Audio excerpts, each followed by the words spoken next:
ব্যক্তির উপর দয়া করবে না। এর মধ্যে একজন হচ্ছে যার পায়ের নিচে টাকনুর নিচে প্যান্ট পরে, যে জামা কাপড় পরে, যে জুলাইখা কি কোনোদিন অন্তরে কষ্ট পেয়েছে? আমার বাচ্চার সাথে তো আল্লাহ কথাই বলবে না। এদেশের আব্দুল্লাহ, আব্দুর রহমান, আব্দুর রহিমরা, এদেশের জামশেদরা কি কখনো এরকম নিজের বাচ্চার টাকনুর নিচে প্যান্ট দেখে কি কখনো কল্পনা করেছে, হায় রে আমার আদরের সন্তানটার সাথে আল্লাহ কথাও বলবে না, দয়াও করবে না, রে কি করলো আমার ছেলে? এই দেশের জামশেদরা, আব্দুল্লাহরা, আব্দুর রহমানরা, এই দেশের আব্দুল করিমরা কখনো কি নিজের ছেলেটা ফজরে ঘুমিয়ে আছে ভেবেছে যে আমার বাচ্চাটা মারা গেলে জাহান্নামে চলে যাবে সলাতের হেফাজতকারী না বলে? কোনোদিন কি কল্পনা করেছে এই দেশের আব্দুল করিমরা? বলেছে? বলেন তো। ইসলাম তাহলে ওর কাছে কতটুকু পরিচিত? ওই ইসলামকে কতটুকু জানে? কিভাবে জানে ইসলামকে সে? আমাকে কি একটু বলতে পারেন আপনারা? যে দেশের ভ্যান ড্রাইভার, রিক্সার ড্রাইভাররা সারা দিন কষ্ট করে 800 টাকার জন্য, অথচ ফজরের 2 রাকাত সুন্নত দুনিয়াতে যা আছে এর চাইতে বেশি, সে ফজরের 2 রাকাতে যায় না, 800 টাকার পিছে ঘুরে।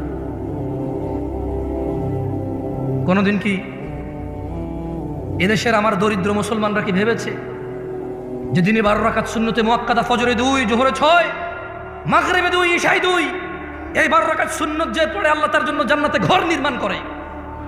কয়জন নিয়েছে বেনিফিট? কতজন ইসলামে এটা বুকে লালন করে? আমরা ইসলামকে কিভাবে জানি?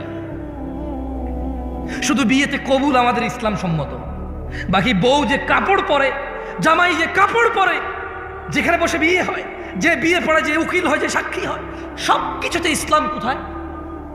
মুসলমানের বিয়েতে ইসলাম কোথায়? মুসলমানের বিয়েতে ইসলাম কোথায়? আমরা যদি ইসলাম জানি তাহলে বিয়েতে ইসলাম কোথায়? বলতে পারেন কোনটা কোনটা ইসলামিক, কোনটা কোনটা বিয়েতে ইসলামিক আমাদের? আজকে এখানে আপনার উপস্থিতিতে আপনি নিজে কয়টা ইসলাম আছে আপনার মাঝে, আমার মাঝে? কয়টা আছে? এই আয়োজক ছেলে আমাকে ফোন করেছে, বলেছে ভাই আপনি আসতে হবে, আপনার নামই করছে। আমি বলছি আমি ওয়াজ নেওয়ার সময় বলছি আমি পারলে আর বলে আসবো না, ফোন রাখো, তোমার থেকে কি ওয়াজ দিয়েছি নাকি? আমার নম্রতা কোথায় ছিল ওর সাথে? ও তো কত সুন্দর আয়োজন করেছে, কত কষ্ট করেছে, কিন্তু আমি কেউ দুঃখ বোঝার চেষ্টা করছি? হয়তো করিনি তখন আমার রাইট নিয়ে আমি চিন্তা ছিলাম যে দূর ভাই, আমি তো বলছি, তুমি কেন ফোন দিচ্ছ? কোথায় আমাদের ইসলাম? আমরা তো নিজেরাই দিনে 10টা ভুল করি, নিজেরাই দিনে 100 ভুল করি, 500 ভুল করি। তিনি সাল্লাল্লাহু আলাইহি সাল্লাম বলেছে, ছোট ভাই তুমি কেন দাড়ি কাটো? বলতে পারো? বলতে পারো তুমি কেন দাড়ি কাটো? তুমি জানো না। Maybe you look nice, you think like that, তোমার একটা চিন্তা, জাস্ট তোমার একটা ধারণা। মেবি তুমি বৃদ্ধ দেখতে চাও না নিজেকে, দাঁড়িয়ে একটা বুড়া বুড়া মনে হয়, হয়তো তোমার মাথায় একটা ঢুকছে পোকা। Otherwise what else? আর কি মানে, আর কি হতে পারে এখানে? পারপাস কি হতে পারে দাড়ি কাটা? মানে কি? জ্ঞান বেড়ে যায়, উচ্চতা বেড়ে যায়, বংশমর্যাদার পরিচয় চেঞ্জ হয়ে যায়, চাকরি হয়ে যায়, হোয়াট? তুমি প্রতি বৃহস্পতিবার রাতে কাটো, শুক্রবারকে উদ্দেশ্য করে। তুমি বিয়েতে যাওয়ার আগের দিন কাটো, তুমি বেড়াইতে যাওয়ার আগের দিন কাটো, তুমি শহরে যাওয়ার আগের দিন কাটো, তুমি বাড়িতে ফেরার দিন কাটো। কেন? আই তুমি নিজে জানো। ইন্নাদ-দীনা ইনদাল্লাহিল ইসলাম, আল্লাহর কাছে একমাত্র মনোনীত দিন হচ্ছে ইসলাম। আল্লাহ বলছেন, ওয়া মাখতালাফাল্লাযীনা উতুল কিতাবা ইল্লা মিন বা'দি মা জাআহুমুল ইলমু বাগয়াম বাইনাহুম, আর যাদেরকে কিতাব দেওয়া হয়েছিল তারা কেবল পরস্পর বিদ্বেষবশত, মানে আমার কথাই আপনার ভালো লাগে না, আপনার আচরণ আমার ভালো লাগে না, আমার স্টাইল ভালো লাগে না, কথার আন্দাজ ভালো লাগে না, বডি ল্যাঙ্গুয়েজ, হাত পা নড়ে ভালো লাগে না, দ্রুত কথা বলি বা জোরে কথা বলি বা আস্তে কথা বলি ভালো লাগে না। অথবা আপনি নিজেকে শুধু হানাফি মনে করেন বা শাফি মনে করেন, হাম্বালি বা মালিকি মনে করেন। হানাফি মনে করার পরে আপনি হয়তো মনে করেন নিজেকে চিশতি, সাবরি, তরিকত, হাকিকত, মারেফত, শরীয়ত এভাবে মনে করতে পারেন। সুফি নিজেকে মনে করতে পারেন। সুফি মনে করার পর আপনি মাইজ ভান্ডার, সারসিনা, তারপর এদিকে জৈনপুর, আটরশি, ফুরফুরা, আপনি নিজেকে এগুলো মনে করতে পারেন। আপনাকে একটা কথা বলি, মনোযোগ দিয়ে শুনেন। আল্লাহ সূরা আল ইমরানের 19 নম্বর আয়াতে বলেছে যে আল্লাহর কাছে একমাত্র মনোনীত হচ্ছে দিন হচ্ছে কি? তাহলে প্রবলেম কোথায়? আল্লাহ বলছেন, ওয়া মাখতালাফাল্লাযীনা উতুল কিতাবা ইল্লা মিন বা'দি মা জাআহুমুল ইলমু বাগয়াম বাইনাহুম, আর যাদেরকে কিতাব দেওয়া হয়েছিল তারা শুধু নিজেদের বিদ্বেষবশত তাদের কাছে জ্ঞান আসার পরও তারা মতনৈক্য ঘটিয়েছিল। ইলম এসেছে, জ্ঞান এসেছে, ফুরকান এসেছে, সত্য মিথ্যার পার্থক্যকারী এসেছে, কিন্তু না, কোরআন ও সহিহ সুন্নায় তাদের কোনো আপত্তি ছিল না। কিন্তু তারা নিজেদের একে অপরের বিদ্বেষে বসে তারা জ্ঞান আসার পরে মতনৈক্য করেছিল। একজন আরেকজনের মতনৈক্য করতে গিয়ে ইসলামেরই মতনৈক্য করে ফেলেছে তারা।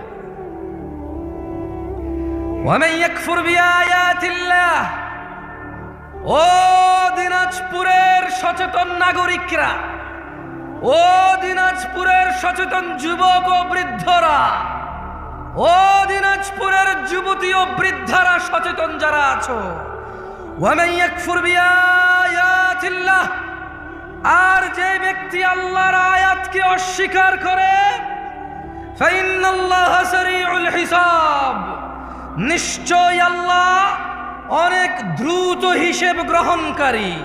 কত দ্রুত? তুমি মোবাইলে কল দিলে বাংলাদেশ থেকে আমেরিকা যত দ্রুত যায় এর চাইতে দ্রুত। কত দ্রুত? ওয়াল্লাহু তাআলা আলাম, আল্লাহই ভালো জানে কত দ্রুত হবে। ইত্তাকু রাব্বাকুম ইয়া নাস, মানুষ রবকে ভয় করো। আল্লাহর কাছে একমাত্র মনোনীত দিন ইসলাম। নিজেদের দলে দলে বিভক্ত করে ভিন্ন ভিন্ন নামে ইলম, জ্ঞান, সত্য মিথ্যা আসার পরেও নিজেদের একজন আরেকজনকে পছন্দ অপছন্দের কারণে তোমরা দ্বীনকে অস্বীকার করিও না, মতনৈক্য করিও না। জেনে নাও, সুন্নাহকে আঁকড়ে ধরা আমাদের জন্য আবশ্যক। সফলতা নেই মুস্তাফার অনুসরণ ছাড়া, সাল্লাল্লাহু আলাইহি ওয়াসাল্লাম। মুস্তাফার অনুসরণ ছাড়া, অনুকরণ ছাড়া, ইত্তেবা ছাড়া জান্নাত নামুমকিন, জান্নাত অসম্ভব। জাহান্নামের আগুন ঝলসে দেবে যার ইবাদতে মুস্তাফার অনুসরণ নেই। সুন্নাহকে আঁকড়ে ধরতেই হবে আমাদের। তিনি সুবহানাহু ওয়া তাআলা বলেন, মান ইউতিউর রাসূল, যে আমার রাসূলের ইতাআত করে, যে আমার মুহাম্মদের অনুসরণ করে সাল্লাল্লাহু আলাইহি ওয়াসাল্লাম, ফাকাদ আতা আল্লাহ, সে আল্লাহর ইবাদত করে। যে তিনি সাল্লাল্লাহু আলাইহি ওয়াসাল্লামের অনুসরণ করে, ফাকাদ আতা আল্লাহ, সে আল্লাহর ইবাদত করে। ওয়ামান তাওয়াল্লা, আর কেউ যদি রাসূল সাল্লাল্লাহু আলাইহি ওয়াসাল্লামের অনুসরণ থেকে মুখ ফিরিয়ে নেয়, ফামা আরসালনাকা আলাইহিম হাফিযা, আল্লাহ বলছে ও মুহাম্মদ সাল্লাল্লাহু আলাইহি ওয়াসাল্লাম, যদি কেউ আপনার থেকে মুখ ফিরিয়ে নেয়, যদি কেউ ভালো কাজ, খারাপ না তো অসুবিধা কোথায়? বাপে করেছে, দাদা করেছে, বড় হুজুর ফতোয়া দিয়েছে, যুগের পর যুগ চলে আসছে, সমস্যা কোথায়? ফামা আরসালনাকা আলাইহিম হাফিযা ওয়া মুস্তাফা আলাইহিস সালাম ওয়া মান তাওয়াল্লা, যে আপনার অনুসরণ করে না ইবাদতে, আমি আল্লাহ আপনাকে তাদের জন্য তত্ত্বাবধায়ক করে পাঠাইনি। তাহলে কিভাবে পাঠাইছে আল্লাহ রাসূল সাল্লাল্লাহু আলাইহি সাল্লামকে? কিভাবে রাসূল সাল্লাল্লাহু আলাইহি সাল্লামকে আল্লাহ পাঠাইছে? কিভাবে, মানে আমরা কিভাবে নেব ওনাকে? যদি আমাদের পুরো পৃথিবীর সমস্ত মুসলিম আল্লাহর রাসূলের ইতাআত বাদ দিয়ে নিজেদের প্রবৃত্তি স্বীকার করে, সেই প্রবৃত্তির অনুসরণ করে, আল্লাহ বলছেন যে আপনার কোনো দোষ নাই। ওয়ামা আলাইকা আল্লা ইয়াযাক্কা, ওয়ামা আলাইকা আল্লা ইয়াযাক্কা। এরা যদি পবিত্র না হয়, এরা যদি পরিশুদ্ধ না হয়, ওয়ামা আলাইকা আল্লা ইয়াযাক্কা, ও মুহাম্মদ আপনার কোনো সমস্যা নেই, আপনার কোনো দোষ নাই। কারণ আল্লাহ ওনার মুস্তাফাকে কি বলেছেন সাল্লাল্লাহু আলাইহি ওয়াসাল্লাম? বলেছেন ফাযাক্কির, ও মুহাম্মদ আপনি উপদেশ দিন সাল্লাল্লাহু আলাইহি ওয়াসাল্লাম। ইন্নামা আনতা মুযাক্কির, আপনি একজন উপদেষ্টা, উপদেশদাতা। লাস্তা আলাইহিম বিমুসাইতির, ওই যে ওখানে মাইকে লটারি হয়, ওই যে ওখানে বিয়ের গায়ে হলুদে গান বাজনা বাজে, ওই যে বাবা তার মেয়েকে নিজে নাচের স্টেজে উঠাই দিয়ে নাচ, নিজের মোবাইলে ভিডিও ধারণ করে নিজের বন্ধু বান্ধবকে বলে দেখ দেখ তোর ভাতিজি কেমন নাচে। আল্লাহ সুবহানাহু ওয়া তাআলা বলছেন লাস্তা আলাইহিম বিমুসাইতির, আপনি এদের কর্ম নিয়ন্ত্রক নন, তবে আপনি জেনে নেন ও মুস্তাফা, আপনি জেনে নেন ইল্লা মান তাওয়াল্লা ওয়া কাফার, যে আপনার থেকে মুখ ফিরিয়ে নেবে, যে আপনার অনুসরণের অস্বীকৃতি করবে, ফায়ুআযিবুহুল্লাহ আল আযাব আল আকবার, তিনি সুবহানাহু ওয়া তাআলা তাকে কঠোর দণ্ডে দণ্ডিত করবেন। এই হচ্ছে ওনার মর্যাদা। আমরা যদি মুস্তাফার অনুসরণ না করি আলাইহিস সালাম, আল্লাহ নবীর অনুসরণ না করলে, নবীর উপদেশ মেনে না চললে আলাইহিস সালাম আমাদেরকে কঠোর দণ্ডে দণ্ডিত করবেন। তিনি তা কোরআনুল কারীমে সুস্পষ্ট করে তিনি বর্ণনা করেছেন, ওয়ার্নিং করেছেন। দিনী ভাইরা, আল্লাহর কাছে একমাত্র মনোনীত দিন হচ্ছে কি? ইসলাম। আর আমরা কেন ইলম আসার পরেও, জ্ঞান আসার পরেও আমরা কেন মতনৈক্য করি বলতে পারেন? আমি কিন্তু একটু আগে বলেছি, নিজেদের বিদ্বেষ বশত। কার বিদ্বেষ বশত? কার? প্রবলেম আমার, প্রবলেম আপনার। কারণ আপনি নিজে যদি বলি যে কোরআন কি পূর্ণাঙ্গ মানেন, আপনি বলবেন মানি। আমি যদি বলি যে পরিস্থিতি যদি এমন আসে কোরআনের জন্য জীবন দিতে হবে, মানে এখানে চান্সেস আছে যে মানে জীবনটা চলে যাবে মনে হয়, দাঁড়াবেন? আপনি বলবেন হ্যাঁ দাঁড়াবো ইনশাআল্লাহ। যদি বলি মুস্তাফা ছাড়া কেউ নেই অনুসরণীয়, আপনি কি মানেন? আপনি বলবেন অবশ্যই, উনি ছাড়া কে আছে অনুসরণীয়। যদি বলি তিনি সাল্লাল্লাহু আলাইহি সাল্লামের অনুসরণীয় হচ্ছে আল্লাহর ইবাদত, আপনি কি মানেন? আপনি বলবেন অবশ্যই, তিনি সাল্লাল্লাহু আলাইহি সাল্লামের অনুসরণীয় হচ্ছে আল্লাহর ইবাদত। তাহলে প্রবলেম কোথায়? আমরা কেন বিভক্ত? কোরআন তো আমরা পূর্ণাঙ্গ মানতে রাজি, জীবন দিতে রাজি। উনি সাল্লাল্লাহু আলাইহি সাল্লামকে সর্বোচ্চ পর্যায়ে রাখতে আমরা রাজি। তাহলে প্রবলেম কোথায়? প্রবলেম কোথায় বলেন তো? কোথায়? নিজেদের। প্রবলেম কোথায়? হানাফির, শাফির, মালিকির, হাম্বলির, চিশতির, সাবেরির না, নিজেদের। মানে আমার প্রবলেম কার? আমাদের প্রবলেম। আল্লাহর কাছে একমাত্র মনোনীত দিন হচ্ছে কি? ইসলাম। দিন কি আসলে?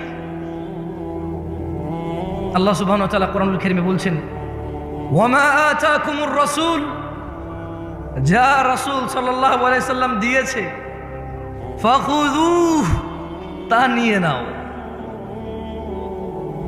দিন কি?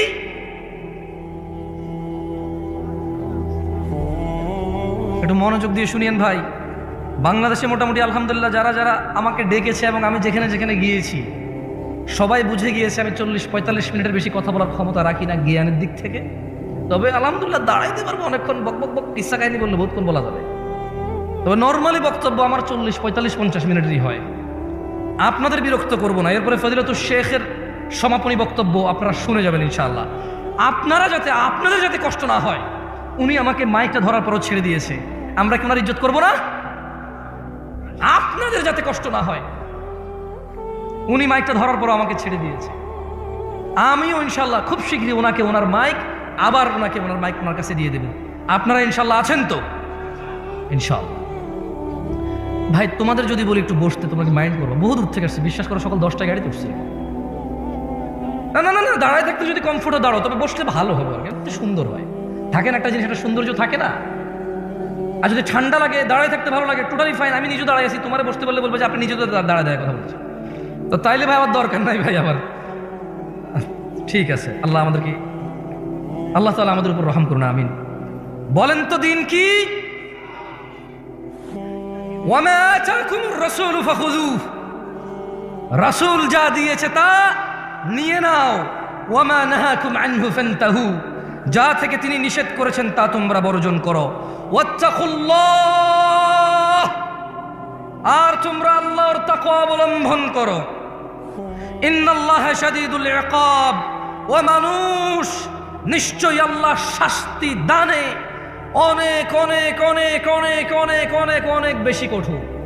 রাসূল যা দিয়েছে তাই যদি ইসলাম হয়, আচ্ছা জোরে জোরে চিল্লে চিল্লে না বলি, কিছু গলাও খারাপ হয় আপনাদের বুঝতে সুন্দর হয়, একটু সুন্দর করে আস্তে আস্তে বলি কেমন? আচ্ছা, রাসূল যা দিয়েছে তা যদি নিয়ে নিতে হয় কোরআনের আদেশ অনুযায়ী, রাসূল যা নিষেধ করেছে তা যদি ছেড়ে দিতে হয় কোরআনের আদেশ অনুযায়ী, তাহলে রাসূল সাল্লাল্লাহু আলাইহি ওয়াসাল্লাম দিয়েছে কতটুকু?